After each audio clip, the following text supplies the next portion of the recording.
ആരോഗ്യ ഇൻഷുറൻസ് പദ്ധതിയുടെ രാഷ്ട്രീയ സ്വാസ്ഥ്യ ബീമ യോജന സ്കീമിൽ ഉൾപ്പെടുത്തി ആലപ്പുഴ മെഡിക്കൽ കോളേജ് ആശുപത്രിയിൽ നിയമനം ലഭിച്ച നഴ്സുമാരാണ് പുതുക്കിയ നിരക്കിലെ അടിസ്ഥാന ശമ്പളം ലഭിക്കാതെ കഷ്ടപ്പെടുന്നത്.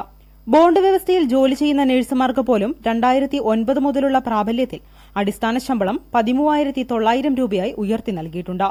2011 ജൂലൈയിൽ ശമ്പള നിരക്ക് പുതുക്കിയപ്പോൾ RSBY പദ്ധതിയിൽപ്പെട്ട നഴ്സുമാർ മാത്രം അവഗണിക്കപ്പെട്ടു. ഇപ്പോഴും ഇവർക്ക് ലഭിക്കുന്ന ശമ്പളം 7,480 രൂപയാണ്. കുടുംബശ്രീ വഴി ദിവസവേതനത്തിനെത്തുന്ന തൂപ്പുകാർക്ക് പോലും പ്രതിദിനം 350 രൂപ ലഭിക്കുമ്പോഴാണ് ഒരു ദിവസത്തിന് 249 രൂപ എന്ന നിരക്കിൽ ഈ ആതുര ശുശ്രൂഷകർ ജോലി ചെയ്യുന്നത്.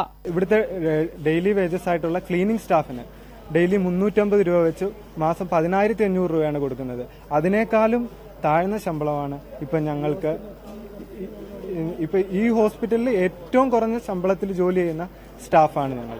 ആശുപത്രി വികസന സമിതി വഴി നേരിട്ട് നിയമനം ലഭിച്ചതിനാലാണ് ഈ നഴ്സുമാർക്ക് അവഗണന നേരിടേണ്ടി വരുന്നത്.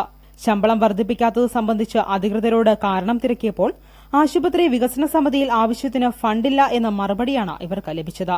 സംസ്ഥാനത്ത് 5 മെഡിക്കൽ കോളേജുകളിൽ വെച്ച് ഏറ്റവും തുച്ഛമായ ശമ്പളം RSBY പദ്ധതിയിലെ നഴ്സുമാർക്ക് നൽകുന്നതിൽ 1ാം സ്ഥാനം ആലപ്പുഴ മെഡിക്കൽ കോളേജിനാണ്.